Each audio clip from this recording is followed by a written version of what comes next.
ನಮಸ್ತೆ, ನಾನು ನಿಮ್ಮ Shweta Sridhar. Welcome to my channel. ಇವತ್ತು ನಾನು ವಾಂಗಿಬಾತ್ ಮಾಡ್ತಾ ಇದ್ದೀನಿ. ವಾಂಗಿಬಾತ್ಗೆ ಮೇನ್ ಆಗಿ ಬೇಕಾಗಿರುವ ಐಟಮ್ಸ್ ಏನಂದರೆ ವಾಂಗಿಬಾತ್, ಈ ಬದನೆಕಾಯಿ ವಾಂಗಿಬಾತ್ ಮಾಡಬೇಕಾದ್ರೆ ಈ ಬದನೆಕಾಯಿ ಬೇಕು. ಸೊ ಬದನೆಕಾಯಿ ನಾನು 4 ಈರುಳ್ಳಿ ತೊಗೊಂಡಿದ್ದೀನಿ, 1 ಟೊಮೊಟೊ, ಖಾರಕ್ಕೆ ಒಂದು 5-6 ಮೆಣಸಿನ್ಕಾಯಿ ಇಟ್ಕೊಂಡಿದ್ದೀನಿ.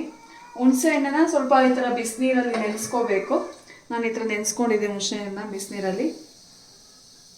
ಸೊ ಈರುಳ್ಳಿ ಮೆಣಸಿನ್ಕಾಯಿನ ಕಟ್ ಮಾಡಿ ಇಟ್ಕೊಂಡಿದ್ದೀನಿ, ಬದನೆಕಾಯಿ ಕಟ್ ಮಾಡಿ ಇಟ್ಕೊಂಡಿದ್ದೀನಿ, ರುಚಿಗೆ ತಕ್ಕಷ್ಟು ಉಪ್ಪು, ಎಣ್ಣೆ, ನೀರು, ಕೊತ್ತಂಬರಿ ಕಟ್ ಮಾಡಿ ಇಟ್ಕೊಂಡಿದ್ದೀನಿ, ಕಡಲೆಬೇಳೆ, ಉದ್ದಿನಬೇಳೆ ಬೇಡ ಆ್ಯಕ್ಚುಲಿ. ಇಷ್ಟು ನಮಗೆ ವಾಂಗಿಬಾತ್ ಮಾಡಲಿಕ್ಕೆ ಬೇಕಾಗಿರುವಂಥ ಪದಾರ್ಥಗಳು ಅಂತ ಹೇಳ್ಬೋದು. ನೆಕ್ಸ್ಟ್ ವಾಂಗಿಬಾತ್ ಗೊಜ್ಜು ಮಾಡೋದು ಹೇಗೆ ಅಂತ ನೋಡೋಣ ಬನ್ನಿ.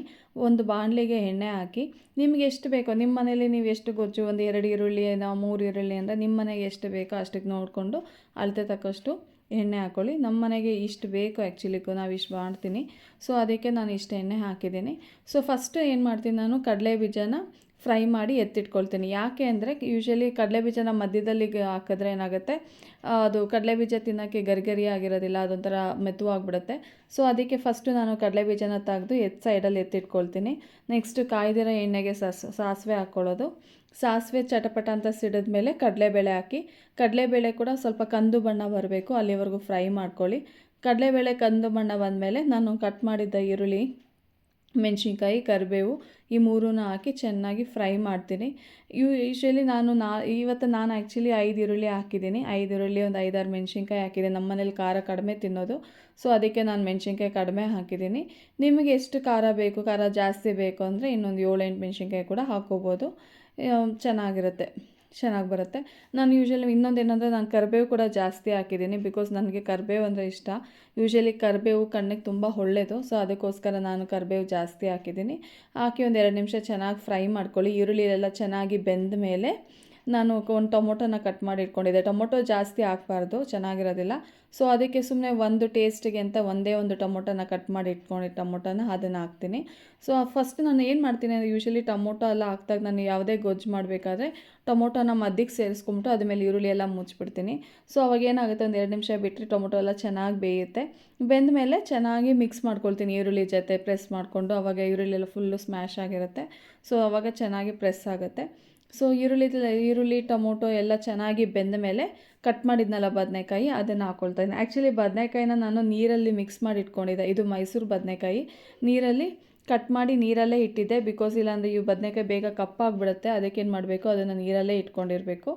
ಸೊ ಕಟ್ ಮಾಡಿ ನೀರಲ್ಲಿ ಇಟ್ಟಿದ್ದ ಬದನೆಕಾಯಿ ಕೂಡ ಹಾಕಿದ್ದೀನಿ. ಒಂದು 5 ನಿಮಿಷ ಚೆನ್ನಾಗಿ ಬೇಯಿಸ್ಕೊಳ್ಳಿ, ಯಾಕಂದರೆ ಈರುಳ್ಳಿ ಟೊಮೊಟೊ ಬದನೆಕಾಯಿ ಎಲ್ಲ ಚೆನ್ನಾಗಿ ಬೆಂದ್ರೇ ನಮಗೆ ಗೊಜ್ಜು ತುಂಬ 2-3 ದಿವಸ 4 ದಿವಸ ಇಟ್ಟರೂ ಏನೂ ಹಾಳಾಗೋದಿಲ್ಲ, ಚೆನ್ನಾಗಿರುತ್ತೆ ಗೊಜ್ಜು. ಯೂಶ್ವಲಿ ಫ್ರಿಜ್ಜಲ್ಲಾದರೂ ಇಟ್ಕೋಬೋದು, ಫ್ರಿಜ್ಜಲ್ಲಿ ಇಟ್ಟಿಲ್ಲ ಹೊರಗಡೆ ಕೂಡ ಇಟ್ಕೋಬೋದು, 2-3 ದಿವಸ ಏನೂ ಆಗೋಲ್ಲ. ನಾನು ಮತ್ತು ಹುಣಸೆಹಣ್ಣ ನೆಕ್ಸ್ಟ್ ಚೆನ್ನಾಗಿ ಬೆಂದ ಮೇಲೆ ಹುಣಸೆಹಣ್ಣ ನೀರಲ್ಲಿ ಇಟ್ಟಿದ್ನಲ್ಲ, ಬಿಸಿನೀರಲ್ಲಿ ಕಲಸಿಟ್ಟಿದ್ನಲ್ಲ, ಅದನ್ನು ಕೂಡ ಹಾಕ್ಕೊಂಡು ಚೆನ್ನಾಗಿ ಬೇಯಿಸ್ಕೋಬೇಕು. ಏನಂದರೆ ಹುಣಸೆಹಣ್ಣು ಬಿಸಿನೀರಲ್ಲಿ ನೆನೆಸಿದ್ರೆ ಅದು ಸ್ವಲ್ಪ ಚೆನ್ನಾಗಿ ಅದು ರಸ ಬಿಡುತ್ತೆ, ಅದಕ್ಕೋಸ್ಕರ ಅದು ಬಿಸಿನೀರಲ್ಲಿ ನೆನೆಸ್ಕೋಬೇಕು.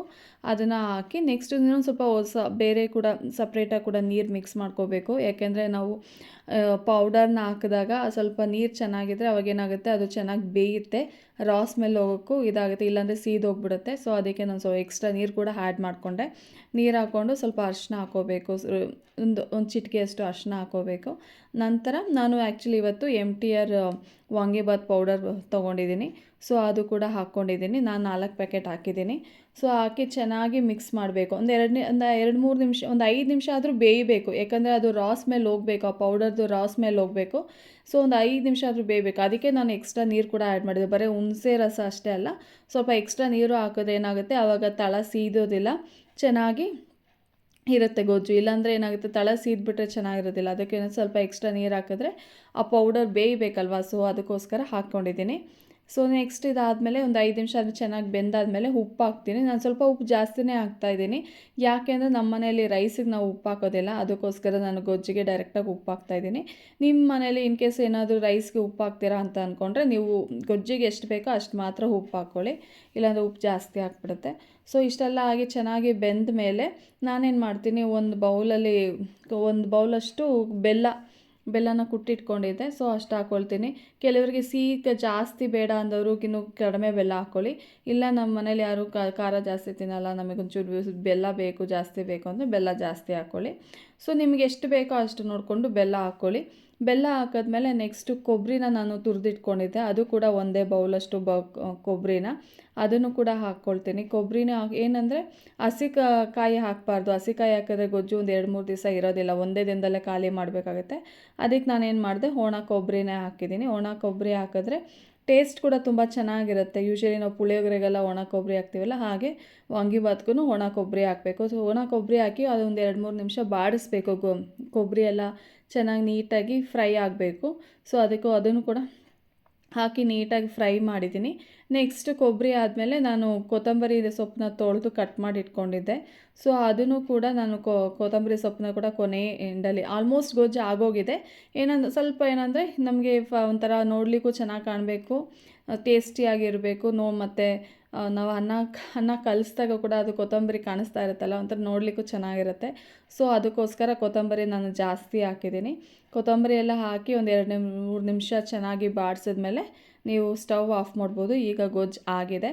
ಸೊ ಈಗ ಆಗಿರೋ ಗೊಜ್ಜಿಗೆ ಬಿಸಿ ಅನ್ನನೋ ಇಲ್ಲಾಂದರೆ ಆರಿರೋ ಅನ್ನನೋ ಪರವಾಗಿಲ್ಲ, ಯಾವ ಅನ್ನ ಆದರೂ ಪರವಾಗಿಲ್ಲ ಹಾಕಿ ಮಿಕ್ಸ್ ಮಾಡ್ಕೊಂಡು ತಿಂದರೆ ವಾಂಗಿಬಾತ್ ಗೊಜ್ಜು ರೆಡಿಯಾಗಿದೆ. ಸೊ ಇದು ನಾನು ಈ ರೀತಿ ಮಾಡೋದು ವಾಂಗಿಬಾತ್ ಗೊಜ್ಜು. ಕೆಲವರೆಲ್ಲ ಡೈರೆಕ್ಟಾಗಿ ಕುಕ್ಕರಲ್ಲಿ ರೈಸು ಗೊಜ್ಜು ಎಲ್ಲ ಮಿಕ್ಸ್ ಮಾಡಿ ಹಂಗೆ ಡೈರೆಕ್ಟಾಗಿ ಕೂಗಿಸ್ತಾರೆ, ಆ ಥರ ಕೂಡ ಮಾಡ್ಬೋದು. ನನಗೆ ಈ ಥರ ಇಷ್ಟ, ಅದಕ್ಕೋಸ್ಕರ ನಾನು ಈ ಥರ ಮಾಡ್ತೀನಿ. ಸಮ್ಟೈಮ್ಸ್ ನಮಗೆ ಇವಾಗ ಇಷ್ಟು ಗೊಜ್ಜು ಏನಂದರೆ ಇನ್ ಕೇಸ್ ನಾನು ಒಂದು ಸರಿ ನನಗೆ ಬ್ರೇಕ್ಫಾಸ್ಟ್ ಮಾಡೋಕ್ಕಾಗಲಿಲ್ಲ ಅಂತ ಅಂದ್ಕೊಂಡ್ರು ಫ್ರಿಜ್ಜಲ್ಲಿ ಗೊಜ್ಜು ರೆಡಿ ಇರುತ್ತೆ, ಯಾವಾಗ ಬೇಕಾದ್ರೆ ರೈಸ್ ಇಟ್ಕೊಂಡು ನಾವು ತಿನ್ಕೋಬೋದು. ಅದಕ್ಕೆ ನಾನು ಈ ಥರ ಮಾಡ್ತಾಯಿದ್ದೀನಿ. ಸೊ ನಿಮಗೂ ಕೂಡ ಇದು ಇಷ್ಟ ಆಗುತ್ತೆ ಅಂತ ಅಂದ್ಕೊಂಡಿದ್ದೀನಿ. ಇನ್ನೂ ಯಾರಾದರೂ ನನ್ನ ಚಾನಲ್ನ ಸಬ್ಸ್ಕ್ರೈಬ್ ಮಾಡಿಲ್ಲ ಅಂದರೆ ದಯವಿಟ್ಟು ಸಬ್ಸ್ಕ್ರೈಬ್ ಮಾಡಿ, ಶೇರ್ ಮಾಡಿ, ಲೈಕ್ ಮಾಡಿ. Thank you for watching.